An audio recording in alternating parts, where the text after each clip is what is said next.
ভাবে আর বেঁচে থাকা যায় না। প্রত্যেক দিন সেই একই ঘটনা, ট্রাম নেই, বাস নেই, আর দু একটা যাচ্ছে, তবে তাতে উঠবে কার বাবার সাধ্য। ওই তো একটা আসছে। মা, দেখছেন ওটার গায়ে মানুষ কিভাবে পোকার মতো লেগে আছে?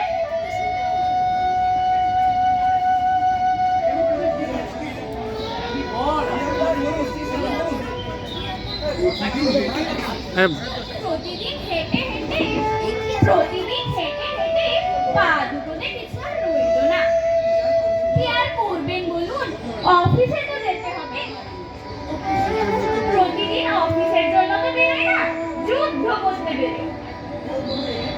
স্টেশনে এসে যে ট্রেন পাবো তার কোনো ঠিকই নেই, তারপর বাস নেই। কিন্তু আমাদের সরকার আছে ভালো, আসলে কোন সরকারই আমাদের জন্য কিছুই করে না, শুধু শুধু লম্বা লম্বা ঘুরে। আমাকে বাঁচাও, আমি গর্তে পড়ে গেছি, আমাকে বার করো, বাঁচাও আমাকে। মানুষটা গর্তে পড়ে গেছে। হ্যাঁ, তাই তো দেখে মনে হচ্ছে। ইস, কি কষ্ট পাচ্ছে মানুষটা।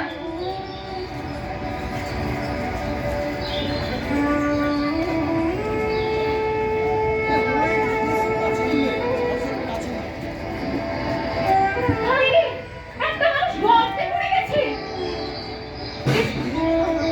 এটা জানতাম, ঠিক এরকমই কিছু একটা হবে।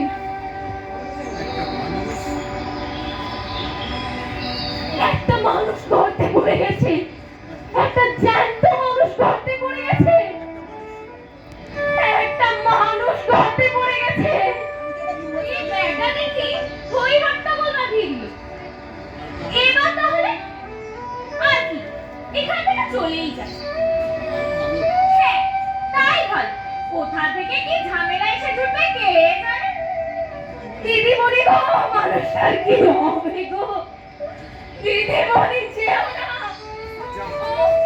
ও দিদিমণি যেও না গো। যাও, দিদিমণি তো চলে গেল। শুনুন, একটা মানুষ গর্তে পড়ে গেছে, একটা জ্যান্ত মানুষ গর্তে পড়ে গেছে গো। কে কোথায় আছো, এদিকে এসো, একটা মানুষ গর্তে পড়ে গেছে। মানুষটা বেঁচে গো, আসো গো এদিকে। ও ভাই, এদিকে এসো না। ও দাদা, একটা মানুষ গর্তে পড়ে গেছে গো। কেউ একবারও ফিরে তাকায় না। আমাকে বাঁচাও, আমাকে বাঁচাও, আমি গর্তের মধ্যে পড়ে গেছি, আমাকে দয়া করে বাঁচাও।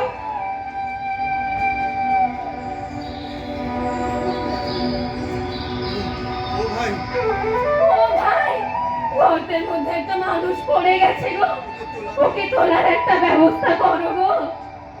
অত যদি ডর হয় তো গর্তে নেমে পড় না। আমার দ্বারা যদি হতো আমি তো নেমেই পড়তাম। আমরা সবাই মিলে একটা চেষ্টা করি। ওসব ফালতু বকবক থামাও, আমার অনেক কাজ আছে।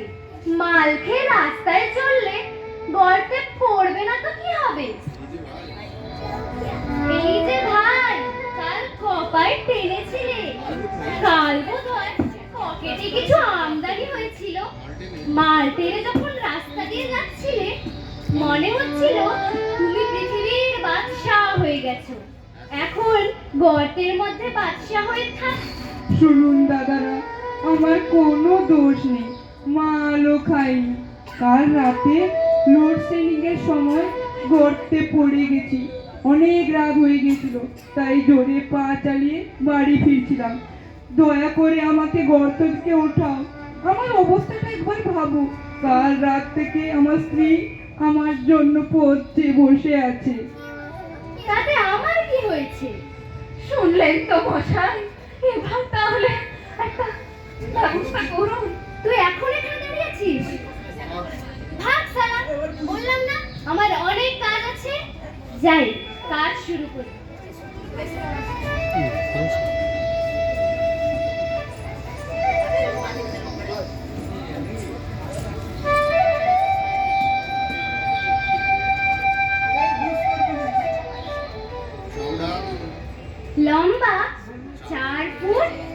10 আমাকে ইঞ্চি। বাঁচাও, আমাকে দয়া করে কেউ বাঁচাও।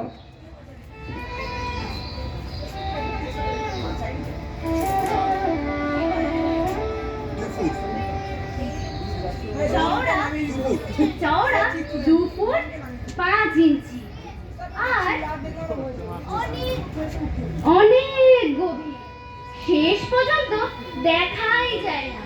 তাই তো বলছি, অনেক গভীর। ও কিছুতেই নিজে থেকে বেরাতে পারবে না গো। আমরা সবাই মিলে একটা চেষ্টা করে দেখি না, অন্য কারোর দরকার ওকে এখান থেকে বের করার জন্য। তাহলে মানুষটাদের খিদে তেষ্টা এখানে পড়ে পড়ে মারা যাবে গো। চুপ কর। আমার কাজ গর্তের মাপ যোগ করা, গর্ত থেকে কাউকে তোলা নয়। যাই, রাস্তায় এখনো অনেক গর্ত আমার দেখতে বাকি আছে। বাজে কথা বলে সময় নষ্ট করার মতো সময় আমার নেই। যত সব ঝামেলা। কে আছো, আমাকে বাঁচাও। আমি আর এই অন্ধকারে থাকতে পারছি না। আমাকে বাঁচাও, দয়া করে আমাকে তোলো। ভাই, তুমি আর চিৎকার করে গলা ব্যথা করো না। শুধু শুধু দেখছো তো আমি কত মানুষকে ডাকছি, কেউ আসছে না। ওই ওই ওই সে বোধ হয়, দেখি আবার চেষ্টা করি। কি হয়েছে কি? ওই লোকটা রাস্তায় এমন চিৎকার করছে কেন? দাদা, পাগল নাকি? এই গর্তে পড়ে গেছে গো। ও দাদা, গর্তে পড়ে গেছে? আগে হ্যাঁ, এই গর্তে পড়ে গেছে। আর বলবেন না, সব রাস্তায় এমন গর্ত। তবে সাবধানে হাঁটলে গর্তে কেউ পড়েই না। আমাদের কর্পোরেশন সমস্ত রাস্তায় এমন বড় গর্ত বানায়, চোখ খুলে হাঁটলে গর্তে পড়া সম্ভবই নয়। আসলে দোষ ওই লোকটারই। ওর কোনো দোষ নেই গো দাদা। কাল রাত্রে লোডশেডিং এর সময় মানুষটা গর্তে পড়ে গেছিল গো। তুমি কে হে চাঁদ বদন? তুমি বোধহয় তখন দাঁড়িয়ে দাঁড়িয়ে দেখছিলে। কি করো তুমি? আগে আমি এই কাগজ কুড়িয়ে পেট চালাই, ফুটপাতেই থাকি। মানুষটার চেল্লানি শুনে আমিও আপনার মতন দাঁড়িয়ে পড়েছি গো। ওর সাথে বক বক করে কোনো লাভ নেই। কে জানে কে কোন ধাঁধায় আছে। কিন্তু মানুষটারে বাঁচানোর কি হবে গো দাদা? পাগল নাকি? জানেন গর্তটা খুব গভীর, সাপ খোপও থাকতে পারে। যে ওকে উদ্ধার করতে যাবে তাকে ওই গর্তে নামতে হবে। কাপড় চোপড় সব খারাপ হয়ে যাবে। আরে দাদা, কাউকে না কাউকে বেচারাকে তো বাঁচাতেই হবে গো। কেন বাঁচাতে হবে কেন? কে ওকে এখানে করতে বলেছিল? দেখুন, হয়তো বাড়িতে বউয়ের সঙ্গে ঝগড়া করে সুইসাইড করার জন্য এখানে লাফ দিয়েছিল, প্রাণে মরেনি, তাই এখন চিৎকার করছে। আমি তো গর্ত থেকে মানুষকে বের করার জন্য বাড়ি থেকে বের হইনি। বাবু, মানুষটাকে বাঁচানোর একটা চেষ্টা করে। বাবু, মানুষটাকে বাঁচানোর একটা চেষ্টা করেন গো, একটা চেষ্টা করেন। সরকারি দপ্তরে একটু খবর দেন গো একবার। ও কিন্তু কথাটা মন্দ বলেন। সরকারি দপ্তরে একটা খবর দিলে তো হয়। আচ্ছা, আমি ফোন করে দিচ্ছি।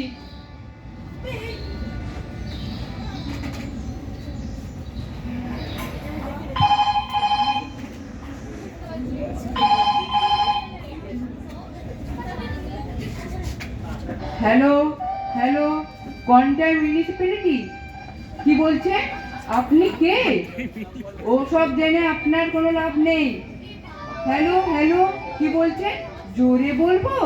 বেশ, জোরেই তো বলছি। শুনুন, একটা মানুষ গর্তে পড়ে গেছে, ওকে তোলার ব্যবস্থা করুন। কি? গর্ত থেকে মানুষ উদ্ধার করা আপনাদের কাজ নয়, ফায়ার ব্রিগেডকে জানাবো। আপনাদের জানালাম, যা হয় করুন। কোনো ব্যবস্থা হলো গো দাদা? দেখলে তো, আমি সরকারি দপ্তরে খবর পাঠিয়েছি, এবার নিশ্চয়ই কিছু একটা হবে।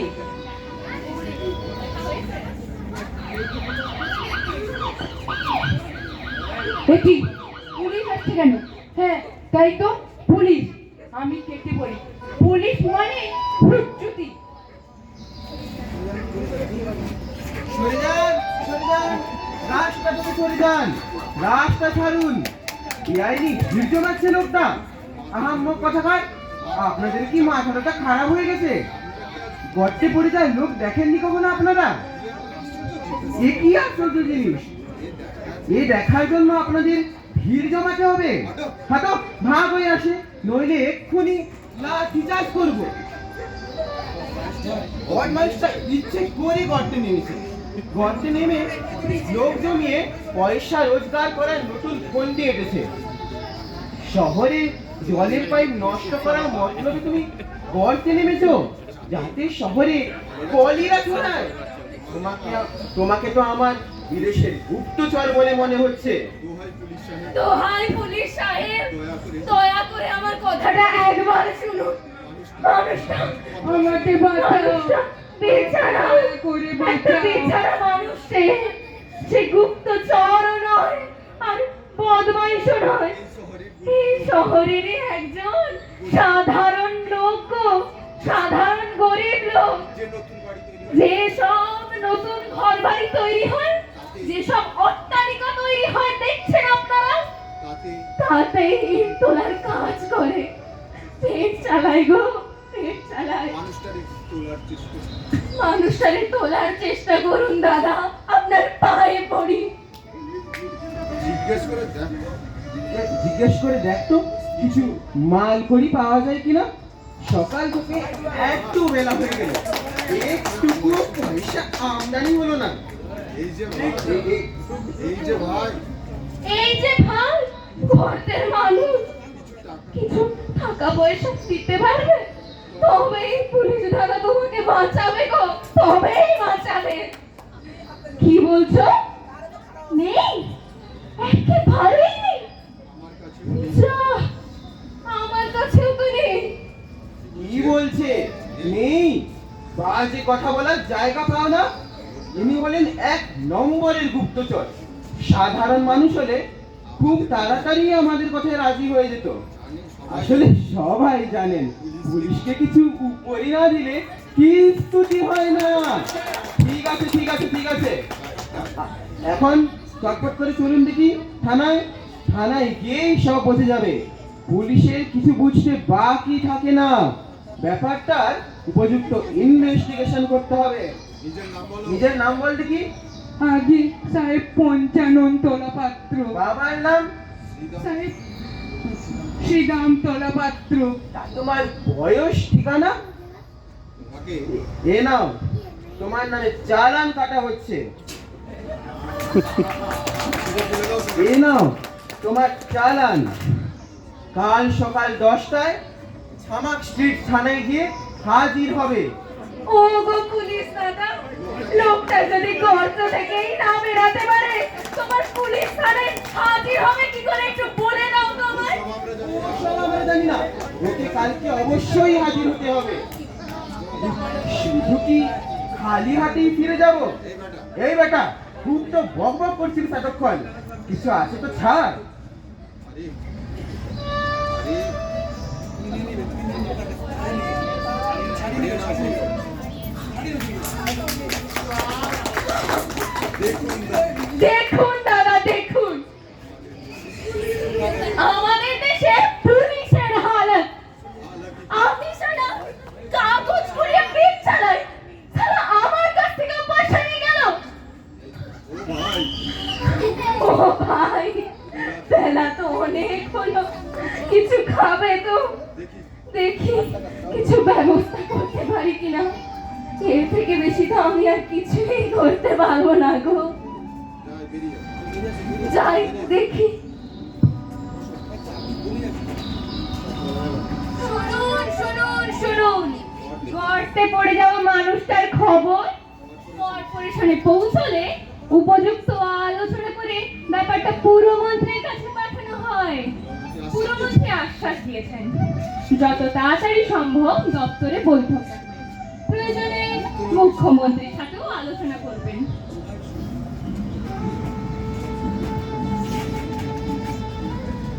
ভাই শুনলে তো? ও ভাই, শুনলি তো? বাবুরা ওই সরকারি দপ্তরে খবর দিয়ে দিয়েছে, এবার ঠিক কিছু না কিছু একটা হবে। না, না, একটুখানি পুড়ি আছে, খেয়ে নাও। আর আমার কি করবো বলো? কি করবো বলো? এছাড়া আমার আর কিছুই করার নেই গো। আমার একার দ্বারা হলে আমার যদি একার দ্বারা হতো, কখন আমি সেই কখন তোমাকে তুলে ফেলতাম গো। শুনলে তো? শুনলে তো? কত মানুষ আমি কত মানুষকে ডাকছি, কেউ কেউ একবারও কান দিল না গো, একবারও কান দিল না।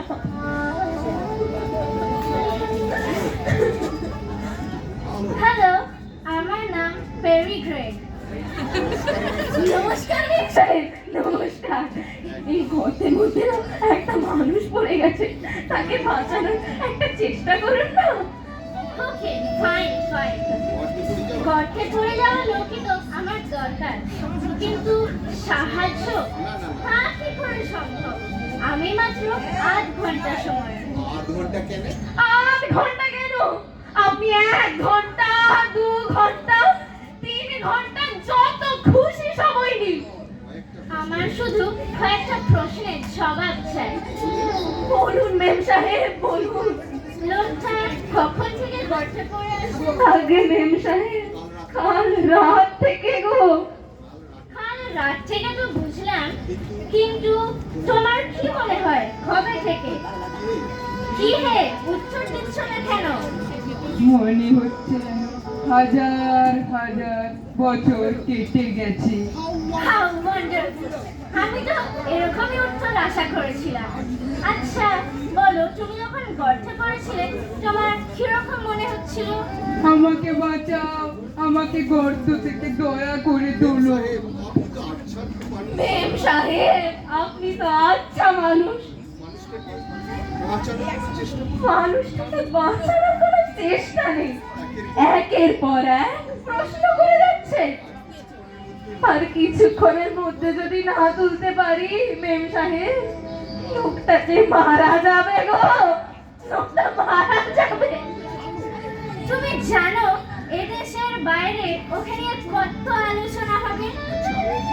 আচ্ছা তুমি আচ্ছা তুমি ওর কাছে কখন থেকে আসো? আগে মেম সাহেব, সেই প্রথম থেকে যাচ্ছি আমি।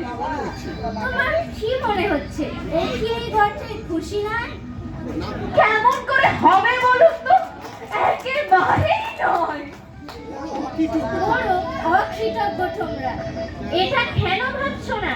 এর চেয়েও গভীর গর্তে যদিও পড়তো, ওর হাড় মাস একাকার হয়ে গুঁড়ো হয়ে যেত, জানো? তোমার কাছে আমি তোমার কাছে আমি হাত জোড় করছি গো, দয়া করে ওকে তোলার ব্যবস্থা করুন। দয়া করে মানুষটাকে তোলার চেষ্টা করো গো, দয়া করো। আর মাত্র দুটো প্রশ্ন। চার মানব জার্মান প্রবলেম সম্বন্ধে তোমার কি মত? মানব চার মান বললো? আরে মেম সাহেব, আমি কোনোদিন পল্লম টল্লম ব্যবহার করিনি গো, শপথ করে বলছি। এই কাগজ কুড়িয়ে আমার পেট চলে গো। আমেরিকা না রাশিয়া? আমেরিকা না আমেরিকা না রাশিয়া, কাকে তোমার ভালো মনে হয়? আগে মেম সাহেব, যে ওকে এই গর্ত থেকে তুলবে তাকে গো। Thank you thank you. তোমরা নিজেদের এত দুঃখ কষ্ট সত্ত্বেও যে আমার প্রশ্নের উত্তর দিয়েছ, তার জন্য আমি আমার অন্তরের অন্তঃস্থল থেকে তোমাদের কৃতজ্ঞতা জানাচ্ছি। এখন আসি। মেম সাহেব, লোকটা কি হবে গো? সরি, ও কাজ আমার নয়। আমি একজন ফরেন এক্সপার্ট। আমাকে হ্যামফোর্ড ফাউন্ডেশন থেকে পাঠিয়েছে পিছিয়ে পড়া দেশকে সাহায্য করার জন্য। তাহলে আমাকে একটা সাহায্য করুন, আমিও তো পিছিয়ে পড়া দেশেরই লোক। সরি, বললাম তো ও কাজ আমার নয়। আমার কাজ হলো রাস্তার উপর গর্তের পরিসংখ্যান তৈরি করা, তারপর গর্তে পড়ে যাওয়া মানুষদের দুর্ভোগের বৃত্তান্ত সংগ্রহ করা। এই কাজের জন্য আমাকে 2 বছর ঘুরে বেড়াতে হবে তোমাদের দেশে। তারপর প্রত্যেক রাস্তার গর্ত দেখব, তারপর সে নিয়ে রিপোর্ট লিখবো দেশে ফিরে। তাতেও প্রায় 1 বছর লেগে যাবে। তারপর এ সম্পর্কে চিন্তা ভাবনা হবে, খোঁজ খবর হবে, তাতেও প্রায় 2 বছর লেগে যাবে। তারপর উপযুক্ত পরামর্শ সহ সেই রিপোর্ট তোমাদের দেশের সরকারের কাছে পেশ করা হবে। Goodbye. আসি। Goodbye. লোকটা কি বাঁচানো যাবে গো? হায় ভগবান, বাঁচাও এই লোকটাকে। এই নোংরা গর্তের মধ্যে এই নোংরা গর্তের মধ্যে কোনো মানুষ কি বাঁচতে পারে গো? তোমরা কি বলো? খবর পাওয়া গেছে বিষয়টা নিয়ে একের পর এক আলোচনা চলছে। কোন দপ্তরের হাতে পাঠানো হবে সেটা নিয়ে চরম বিতর্ক চলছে। পুরমন্ত্রী নানা কাজে ব্যস্ত থাকায় বিষয়টার প্রতি নজর দিতে পারছেন না, তবে আশ্বাস দিয়েছেন যত তাড়াতাড়ি সম্ভব বিষয়টার প্রতি নজর দেবেন।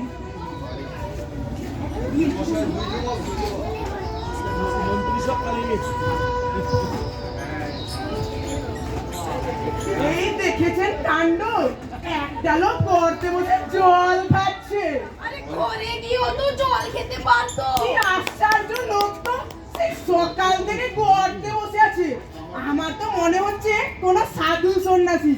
চল চল, ওকে 60টার নাম্বারটা জিজ্ঞাসা করি। বাবা শুধু হাতে কথা বলবে, প্রণামী দিতে হবে না? ঠিকই তো, এই যে বাবা কলা খাবে। আরে এভাবে কেউ জিজ্ঞেস করে? তোমার কাছে কলা আছে তো দিয়ে দাও না। এই না বাবা কলা। সত্যি পাকা কলা।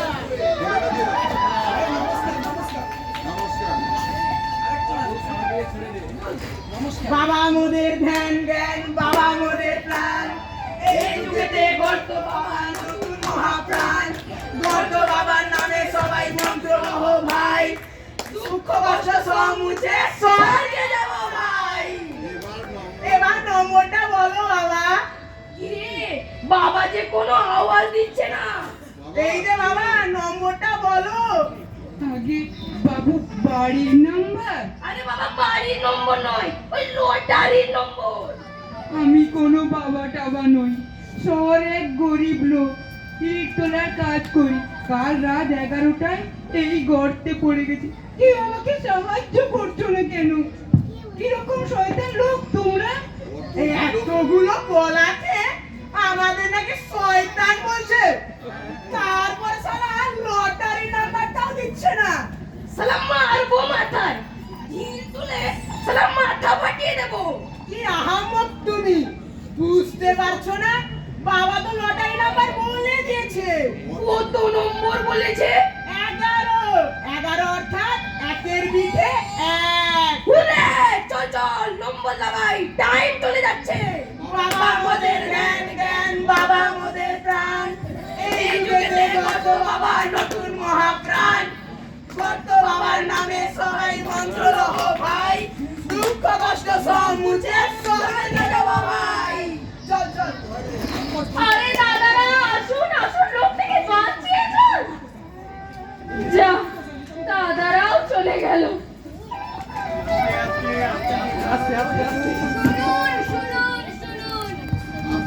আপনাদের অবগতির জন্য জানাচ্ছি, গর্তে পড়ে যাওয়া গর্তে পড়ে যাওয়া মানুষটার ব্যাপারে মহাকরণে পৌঁছলে সমগ্র মহাকরণ দুঃখে মুহ্যমান হয়ে পড়ে। স্বয়ং মুখ্যমন্ত্রী বলেছেন এই ঘটনা অত্যন্ত বেদনার। এই ঘটনা প্রকাশের ভাষা তার নেই। ওই দুর্গত মানুষটার পাশে থাকার তাকে সাহায্য করার সমস্ত আশ্বাস দিন। জনসাধারণকে ওনার পাশে দাঁড়ানোর আহ্বান জানান। স্বাস্থ্যমন্ত্রী অত্যন্ত দুঃখের সাথে বলেছেন গর্তের মানুষটার স্বাস্থ্যের প্রতি তিনি নজর রেখেছেন। এই লোকটা ওই নোংরা গর্তে এতক্ষণ কি করে বেঁচে আছে সে সম্পর্কে অনুসন্ধান চালানোর জন্য একটি বিশেষজ্ঞ কমিশন গঠন করা হয়েছে। তবে মুখ্যমন্ত্রীর কড়া নির্দেশ, তদন্ত কমিশনের রায় বেরোনো না পর্যন্ত কেউ ব্যক্তিগতভাবে এ ব্যাপারে হস্তক্ষেপ করবেন না। এবার তবে লোকটাকে বাঁচানো যাবে, বলুন বলুন। নিশ্চয়ই, এবার তো ব্যাপারটা সব মন্ত্রীদেরই হাতে। ও ভাই, শুনলে তো? তোমার একটা ব্যবস্থা করেছে বাবুরা, সরকারি দপ্তরে খবর দিয়েছে তোমার। আর একটু অপেক্ষা করো। মরে গেল নাকি? লোকটা মরে গেল নাকি?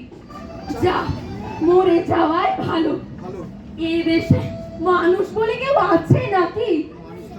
মানুষ থাকলে কি এই লোকটাকে নিয়ে এত কাণ্ড হতো?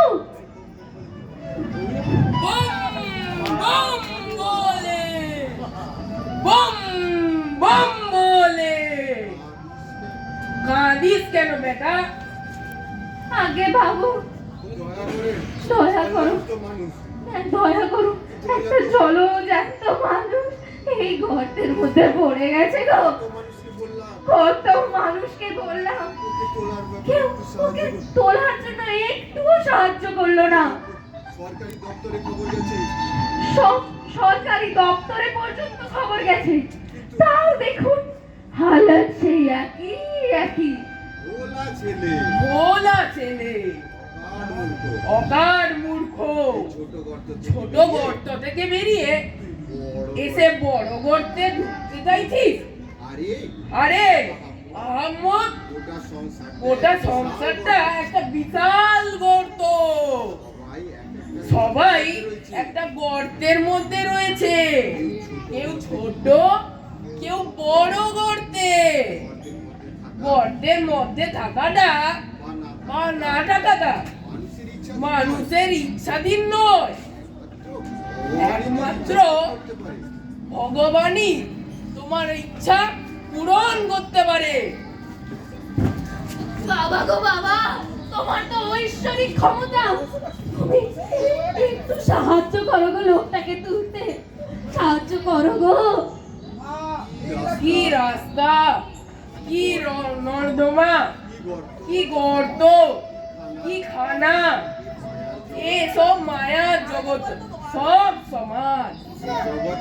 এ জগতে সব রকমই রহস্য, সব মায়া।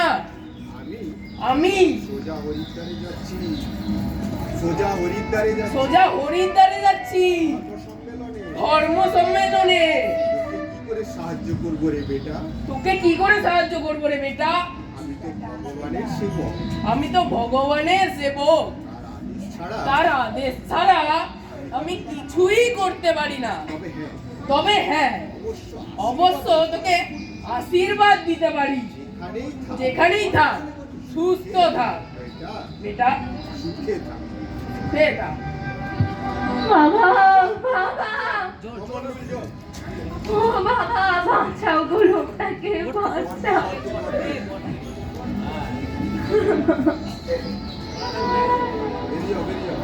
বাবা, ও বাবা, বাবা চলে গেল গো। এবার লোকটার কি হবে গো? বাঁচাও, আমাকে দয়া করে গর্ত থেকে তোলো। এটাই তো সেই গর্ত। এটাই সেই গর্ত, এটাই সেই ভীষণ বড় গর্তটা। এটাই তো একটা মানুষ পড়ে আছে, আর মানুষটাকে যতক্ষণ না তোলা হচ্ছে গর্তটা তো ততক্ষণ ভরাটও করা যাবে না। ওহ, আমার মতো গর্ত আর এই দুনিয়ায় একটাও নেই। দশেকের মধ্যে মিনিট 10 মধ্যেই মন্ত্রী মশাইয়ের গাড়ি এদিক দিয়েই যাবে। এই মন্ত্রী মশাই, ভালো কথা বলছি, যেখানেই আছিস সেখানেই দম বন্ধ করে পড়ে থাক। এই শব্দটি তুই শব্দটি করলে মাথার খুলে উড়িয়ে দেব। এক কাজ করা যাক, কিছু তক্তা এনে এই গর্তের উপরে বিছিয়ে দিই। মন্ত্রী মশাইয়ের গাড়ি চলে গেলে আবার তুলে নেব। হ্যাঁ, এটাই করি।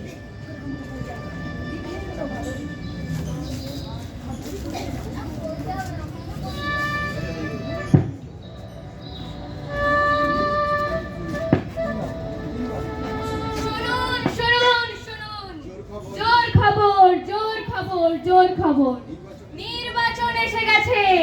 নির্বাচন নির্বাচন নির্বাচন। নিজের দলের হয়ে প্রচার করার জন্য মাননীয় মন্ত্রী মশাই বেরিয়ে পড়েছেন। খবরে প্রকাশ, এখানে তাবড় তাবড় নেতারা সভা করবে। এই জায়গাটার নতুন নামকরণ করা হয়েছে গর্ত স্কয়ার।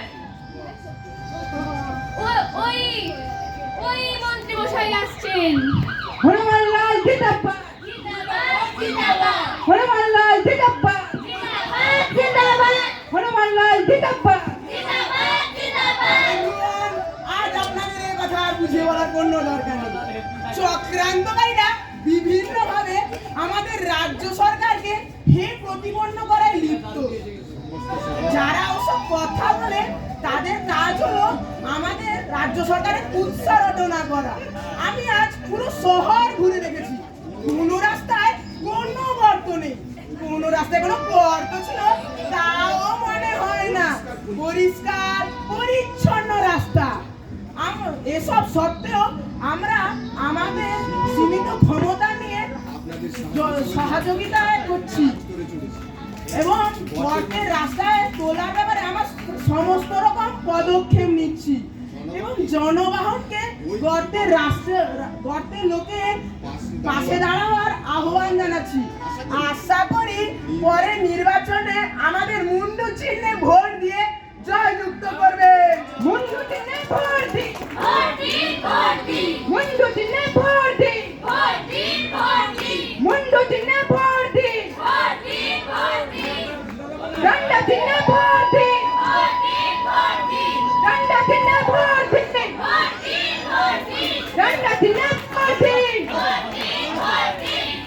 নমস্কার বন্ধুগণ, আজ আপনাদের সামনে দীর্ঘ ভাষণ দেব না। আপনারা জানেন আমাদের যুব প্রধানমন্ত্রী সমস্ত দেশকে একবিংশ শতাব্দীতে পৌঁছে দেওয়ার কি মহান এক কর্মকাণ্ড শুরু করেছে। এমনকি সন্ত্রাসী মহল তার চরিত্রকে কালিমা লিপ্ত করার জন্য একের পর এক অপপ্রচার করছে। এমনকি এই অপদার্থ সরকারের জন্য এ রাজ্যের সমস্ত অগ্রগতি বন্ধ। এমনকি কোর্টের মানুষটাকে তোলার ব্যাপারেও কোনো চেষ্টা নেই। তাই আগামী নির্বাচনে আমাদের ডান্ডা চিহ্ন ভোট দিয়ে বিপুল ভোটে জয়যুক্ত করুন। ডান্ডা চিহ্নে ভোট দিন, ডান্ডা চিহ্নে ভোট দিন, ডান্ডা চিহ্নে ভোট দিন।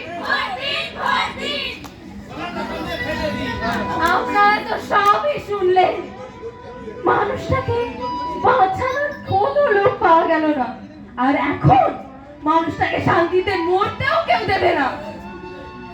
সবাই এসে বিভিন্ন বক্তৃতা দিয়ে গেল, মানুষটার বাঁচানোর চেষ্টা কেউ করলো না, কিন্তু বক্তৃতা দিতে কেউ পেছায়নি।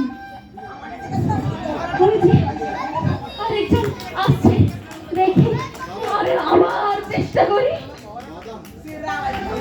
দাদা, ও দাদা, গর্তের মধ্যে একটা মানুষ পড়ে গেছে গো, তাকে বাঁচানোর একটা চেষ্টা করো গো। হ্যাঁ, মাইকে মুখ দিয়ে বলো। আমার দ্বারা ওসব হবে না। আমি যদি ওসব করতে যাই আমার সাহিত্য সংযমে অভাব করতে পারি।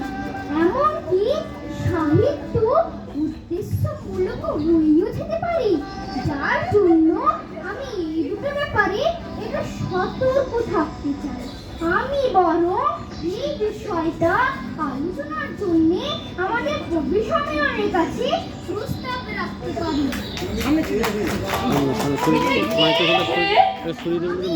আমি একজন কবি, আধুনিক কবিতার চর্চা করি।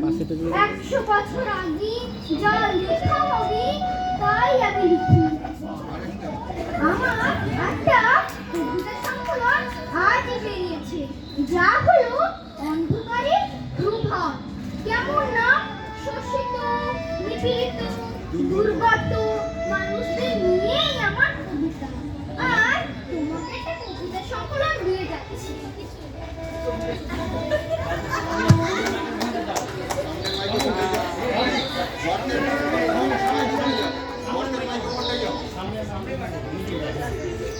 আর তোমাকেও একটা কবিতা সংকলন দিয়ে যাচ্ছি।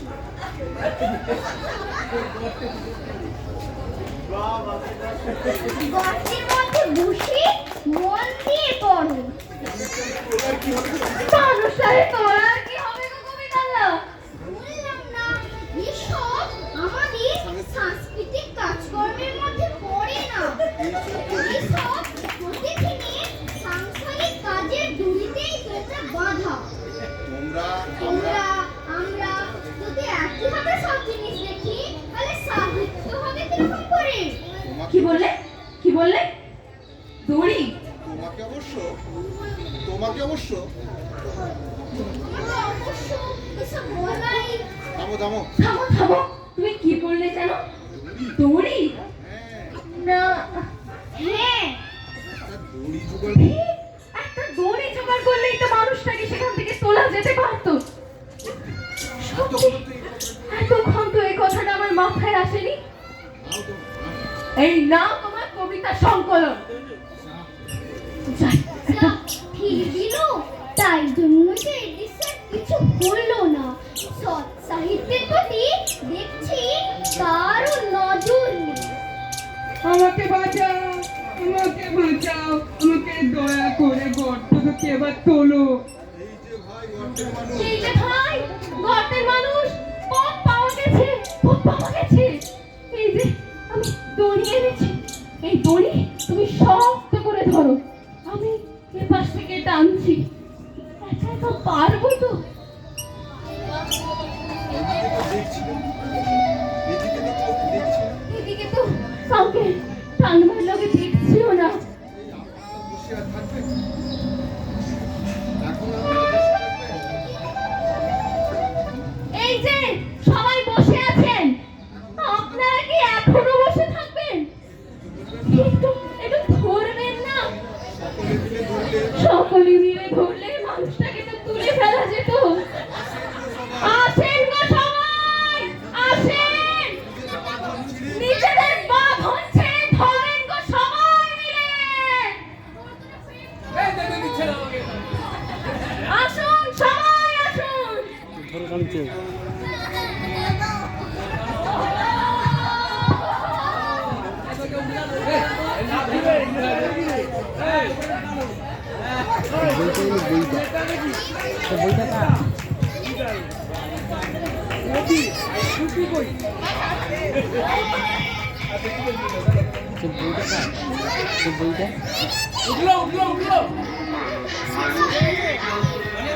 বলেন না এটা